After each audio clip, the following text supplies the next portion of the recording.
Pada kali ini saya akan menjelaskan tentang bukti fisik ataupun tangible. Bukti fisik merupakan kemampuan suatu perusahaan dalam menunjukkan eksistensinya kepada pihak eksternal. Penampilan, kemampuan sarana dan prasarana pihak perusahaan dan keadaan lingkungan sekitarnya adalah bukti nyata dari pelayanan yang diberikan oleh pemberi jasa yang meliputi fasilitas fisik, gedung, gudang, dan lain sebagainya, teknologi, serta penampilan pegawainya.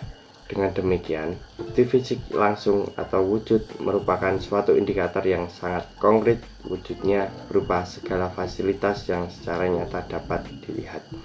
Dimensi tangible merupakan aspek kualitas pelayanan yang dapat dinikmati, dirasakan, dan dinilai oleh pelanggan dengan menggunakan indera manusia. Kemegahan gedung, kebersihan kantor, kerapian kantor dan karyawan, kenyamanan kantor, dan kecanggihan peralatan merupakan contoh-contoh yang ada pada perusahaan telekomunikasi swasta. Selanjutnya, reliability atau dimensi kehandalan. Reliability atau dimensi kehandalan adalah aspek-aspek kehandalan sistem pelayanan yang diberikan oleh perusahaan tersebut. Dalam hal ini, jasa-jasa yang ditawarkan sesuai dengan standar umum atau bahkan standar internasional.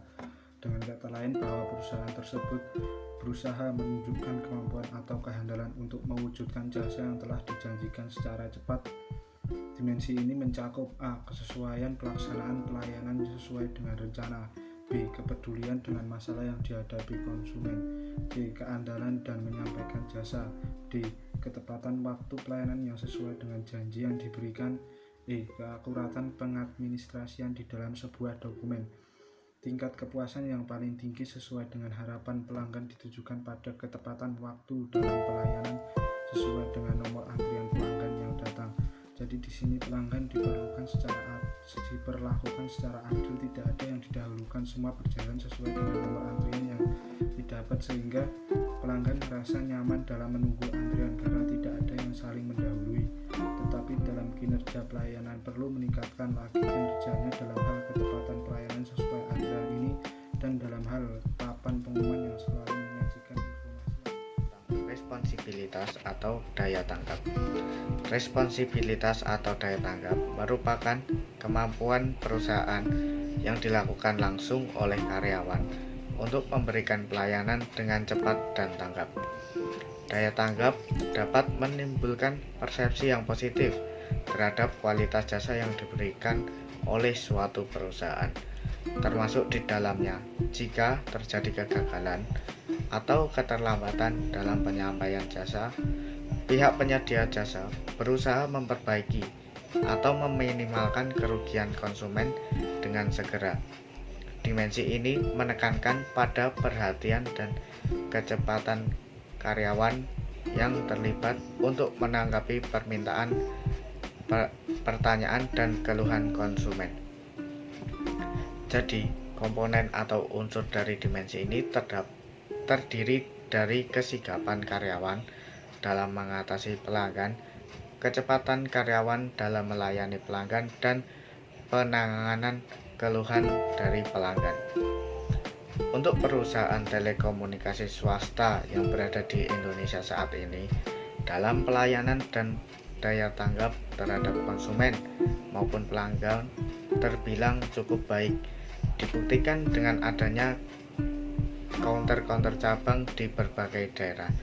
Dengan demikian, pelayanan terhadap kebutuhan konsumen dapat diupayakan oleh perusahaan dengan sebaik mungkin, serta terdapat call center yang dapat membantu konsumen atau mengatasi masalah yang dialami konsumen 24. Selanjutnya, asuransi. Untuk pihak swasta, dari info yang kami dapat, pihak swasta memberlakukan 2 asuransi. Yang pertama itu bisa menggunakan BPJS, dan yang kedua, pihak swasta bekerja sama dengan perusahaan asuransi swasta seperti AXA, Allianz, Manulife, Cigna atau yang lainnya, yang masing-masing memberikan feedback yang berbeda kepada para penggunanya. Dan untuk pihak publik, Sebagian besar pihak publik menggunakan asuransi seperti BPJS atau Askes. Tetapi tidak menutup kemungkinan untuk pihak publik bekerja sama dengan perusahaan asuransi swasta seperti yang sudah disebutkan sebelumnya, yaitu seperti AXA, Allianz, Manulife, Cigna atau yang lainnya, yang juga memberikan feedback yang berbeda kepada para penggunanya. Empati adalah memberikan peluang besar untuk memberikan pelayanan yang bersifat surprise. Sesuatu yang tidak diharapkan pelanggan ternyata diberikan oleh penyedia jasa. Banyak cara yang dapat dilakukan untuk menyenangkan pelanggan. Pelayanan yang berempati akan mudah diciptakan kalau setiap karyawannya perusahaan mengerti kebutuhan spesifik pelanggannya dan menyimpan hal ini dalam hatinya. Di masa mendatang, perusahaan-perusahaan Indonesia harus semakin mampu melakukan hal ini, seperti Telkom, Indosat, operator seluler, dan bank-bank penerbit kartu kredit. Misalnya adalah perusahaan tinggal selangkah lagi untuk mendapatkan pelayanan yang berempati.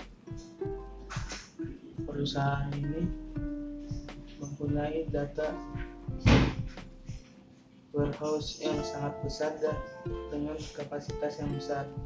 Hanya saja tingkat pengolahannya belum maksimal sehingga program-program yang berhubungan dengan peningkatan empati pelanggan belum dapat dijalankan secara optimal pula. Pelayanan yang empati memang sangat diperlukan sentuhan pribadi, tapi perlu dicatat sentuhan pribadi ini hanya menjadi maksimal kalau perusahaan mempunyai sistem database yang efektif. Tanpa hal ini sungguh sulit untuk menerapkan pelayanan. Kepuasan pelanggan adalah ukuran perasaan yang muncul setelah seorang pelanggan menggunakan produk maupun jasa dan membandingkan dengan ekspektasi yang diharapkan. Kepuasan konsumen terhadap perusahaan telekomunikasi swasta telah terpenuhi apabila konsumen memperoleh hasil yang optimal bagi konsumen dan pelayanan perusahaan yang memperhatikan kemampuan konsumennya. Dalam melakukan pelayanan offline, perusahaan membuat konsumen senyaman mungkin, yaitu dibuktikan dengan situasi yang ada di dalam gerai perusahaan tersebut. Selain itu, ada banyak customer service yang bersedia melayani konsumen. Hal tersebut sesuai dengan pengalaman saya ketika saya datang ke perusahaan telekomunikasi BUMN, harus mengantri selama 2 jam karena keterbatasan customer service. Berbeda dengan perusahaan telekomunikasi swasta yang memiliki banyak customer service, sehingga saya tidak perlu menunggu lama untuk dilayani oleh perusahaan tersebut. Dalam hal ini, konsumen lebih merasa puas menggunakan jasa perusahaan telekomunikasi swasta. Secara online, perusahaan telekomunikasi swasta melakukan kontak layanan 24 jam call center. Di antaranya ada XL Axiata dan Smartfren. Hal tersebut menguntungkan bagi konsumen ketika mengalami trouble pada providernya, bisa langsung melakukan konsultasi secara online tanpa perlu menunggu jam gerai buka pada keesokan. Berikut contoh-contoh perusahaan telekomunikasi swasta. 1. PT Smartfren Telekom Terbuka yang didirikan pada bulan Agustus tahun 1993. 2. PT XL Axiata Terbuka yang didirikan pada tanggal 8 Agustus tahun 1996. 3. PT Eka Mas Republik atau biasa disebut My Republic, didirikan pertama kali di Singapura pada tahun 2012 dan didirikan di Indonesia pada tahun 2015. 4. MNC Media, didirikan pada Januari tahun 2013.